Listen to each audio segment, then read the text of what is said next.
Okay, hi everyone, this is Wayne.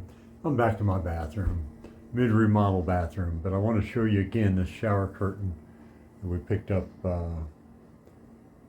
just the other day. It's real nice. I like how it fades from white down to a deep green. It's a good look. Well, like that.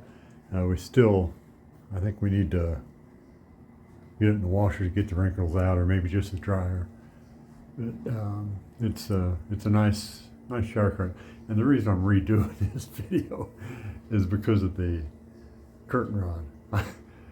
The shower curtain rod that was up there when I did that video was just hideous. I had no idea it was so bad, so I wanted to redo that and show you this nice curved